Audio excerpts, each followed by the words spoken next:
There we are. Good morning. Welcome to Westside Unitarian Universalist Church. My name is Wendy Weiss, and I'm honored to serve Westside as Programs and Membership Coordinator. My pronouns are she and her. And some of us arrive on this dreary day in most unusual and often strained times. Some of us arrive bringing our best selves to this place, and some of us come bringing our struggling selves. Maybe our hearts have gotten a little weary this week and might have forgotten how to trust and be open. Your heart is welcome here just as is. We are all welcome here. Each of us is loved. Together, we affirm that this day and our being together can make each of us braver, more compassionate, and wiser than we woke up this morning. No matter where you come from or where you are on your journey, we welcome you here. We have just a few announcements before we begin our service, and that is that Westside's Christmas Eve service will be held on Zoom on Thursday, December 24th at 6 p.m. And then on Friday, December 25th, Reverend Carol will host a fireside chat from the farm at 2 p.m. So please check your newsletter and the holiday postal mailer you should have received for more information about all of these events. And if you don't have that information, feel free to contact me for those links. So let's take a moment here to settle into this time and space together and let the cares of the week and the busyness of mind to fall away and become quiet.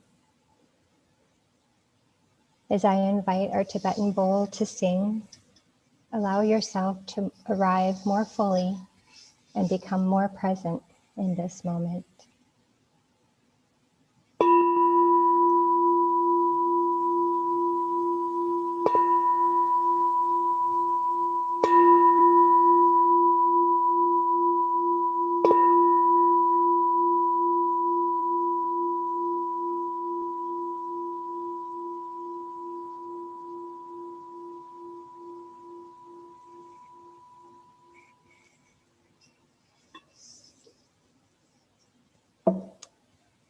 And our chalice lighting this morning is Prayer for the Beginning of Winter by Patty Wigington.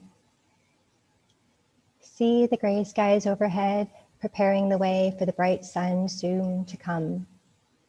See the gray skies overhead, preparing the way for the world to awake once more. See the gray skies overhead, preparing the way for the longest night of the year. See the gray skies overhead, preparing the way for the sun to finally return, bringing with it light and warmth.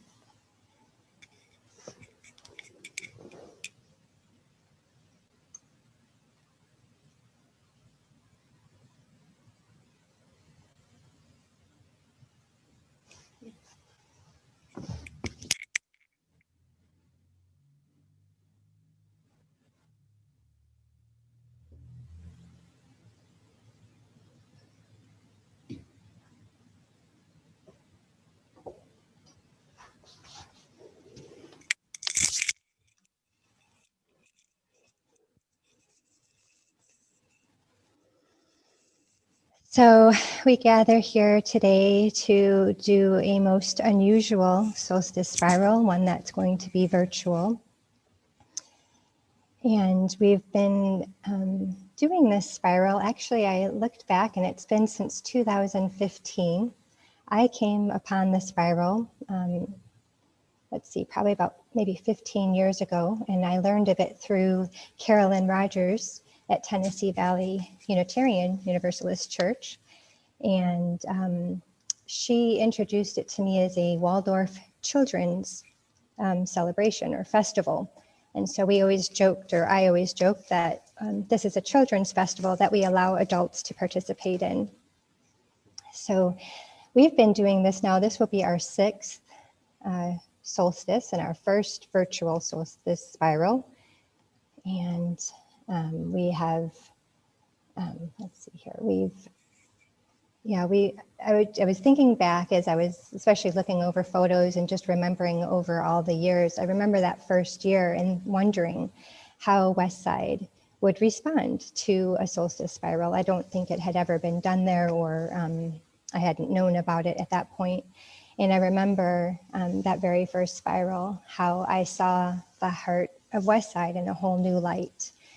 Everyone immediately jumped in and loved and participated it right away. And it has become a favorite time of year and a favorite event that we hold here each year.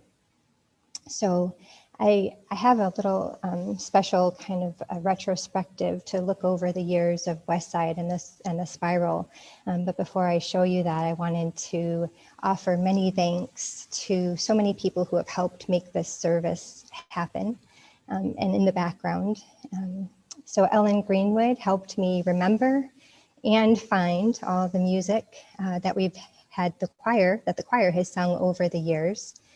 And then Ann Scott at ORUUC provided some of the recordings, I Believe, and then another one later on. Listen closely to I Believe. You just might recognize a Westside voice in there, Ellen. And then I also wanted to thank a choir based in Charlottetown, Prince Edward Island in Canada, and they're called Sirens. And they've allowed us to use their recorded performance of Solstice Carol. So really great appreciation to complete strangers who bring this beloved song to our spiral that we've enjoyed over the years. So let's just go ahead and take a moment to enjoy some reflection on winter spirals past.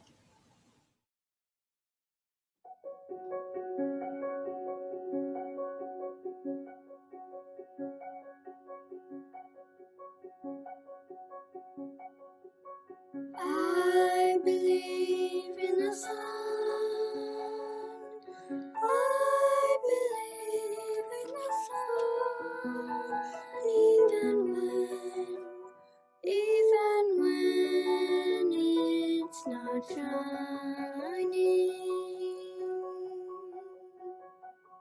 I believe in the sun.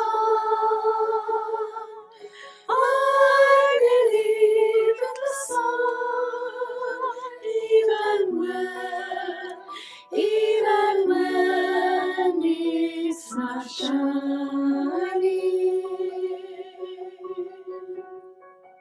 I believe in life.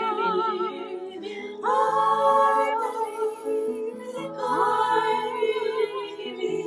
life, even when I don't feel it. I believe in life. I believe in life, even when I don't feel it. A fire is burning, the long night draws near. All who need comfort are welcome by here. We'll dance 'neath the stars and toast the past year, for the spirit of solstice is still living here. We'll count all our blessings while the mother lays down with snow as our blanket, covering the ground. Thanks to the mother for the life that she brings. She'll awaken to warm us again in the spring.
And that was just a view of a few of the years of the photos I could find. And it's just a sweet time to look back and see all those faces.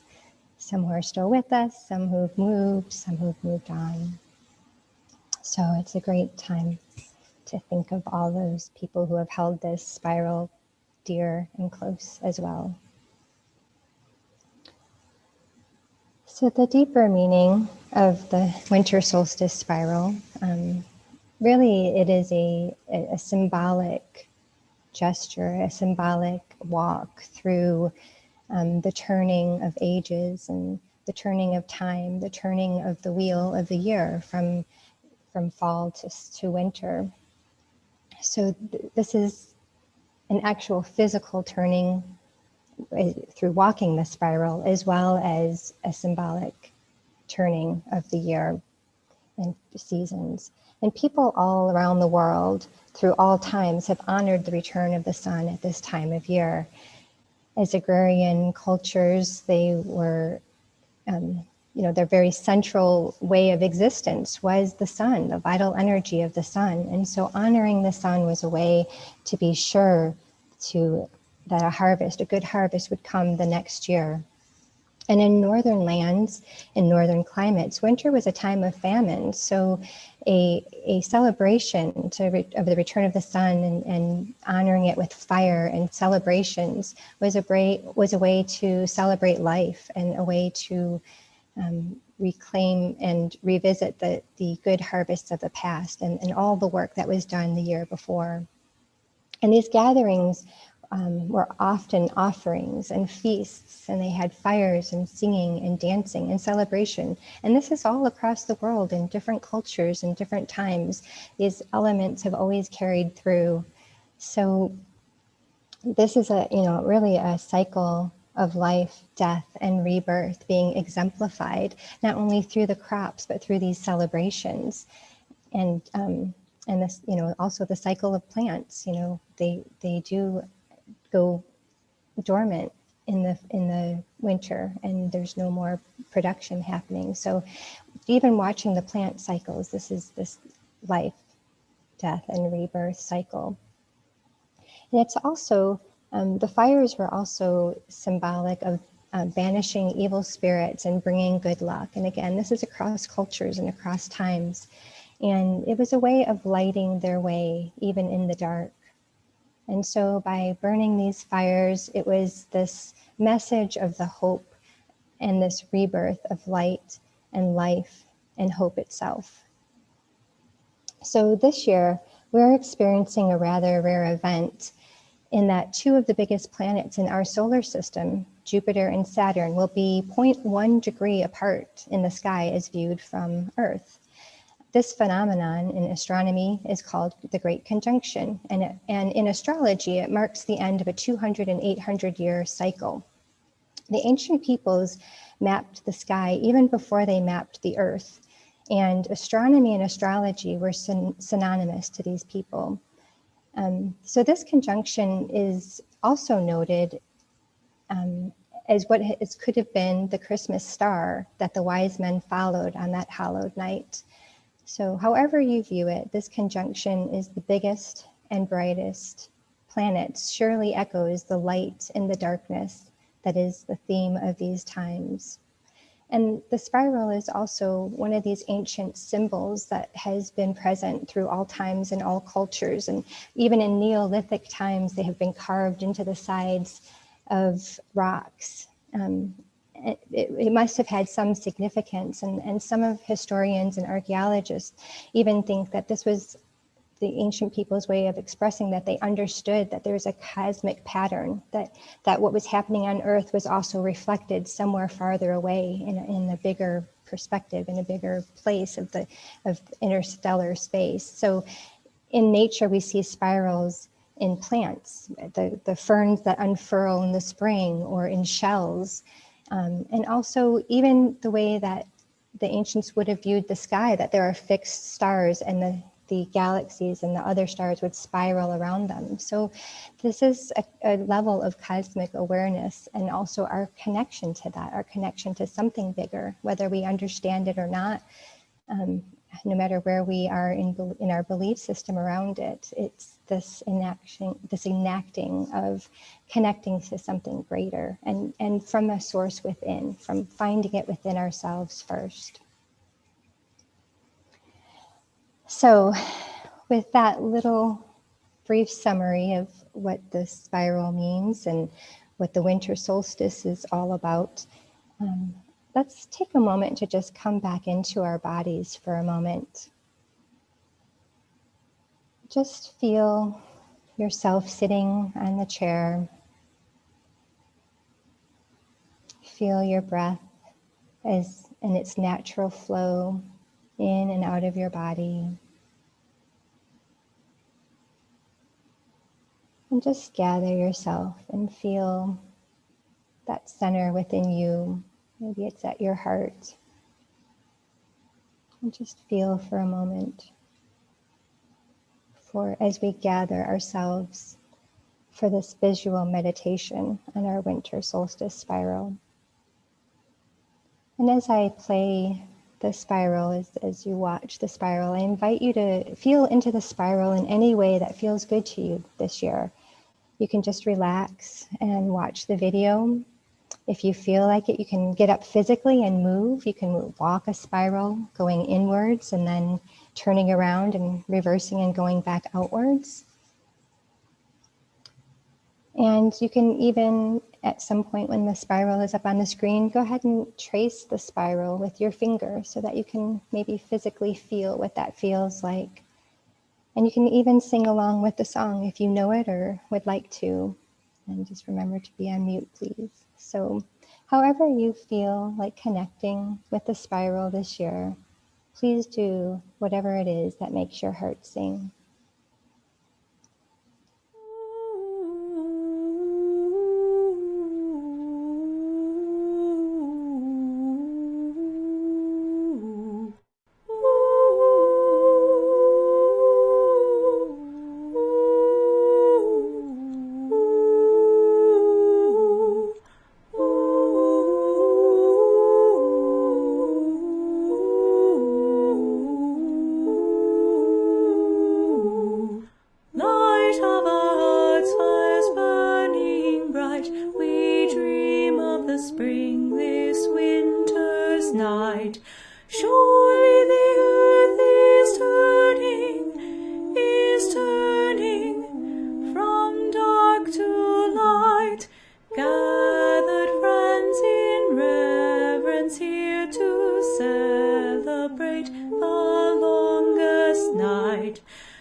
the longest night.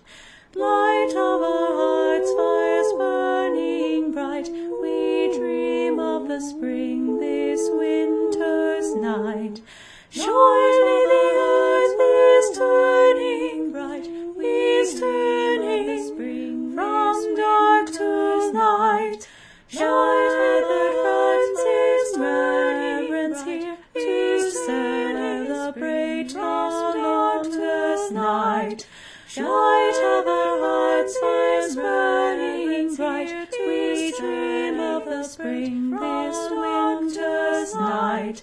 Surely the earth is turning bright, is turning spring from dark to light.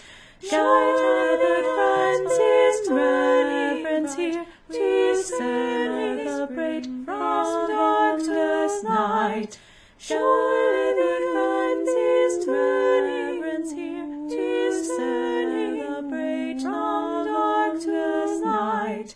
Light of our hearts is burning bright, we dream of the spring this winter's night.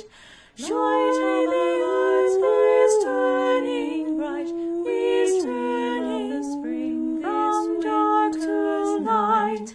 Surely the Francis reverence here to celebrate from darkness night.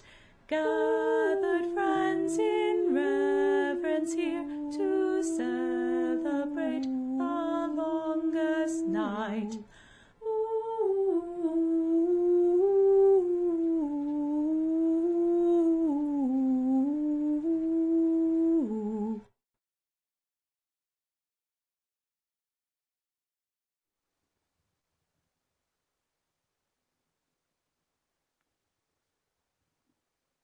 And if you have your candles lit, you can sit with those for a moment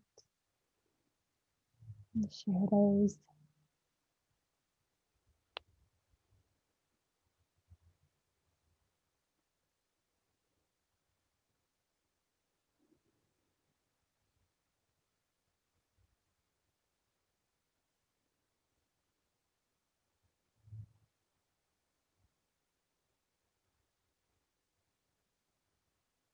Thank you all for being here for this first of this winter solstice spiral, and for bringing your warmth and your light.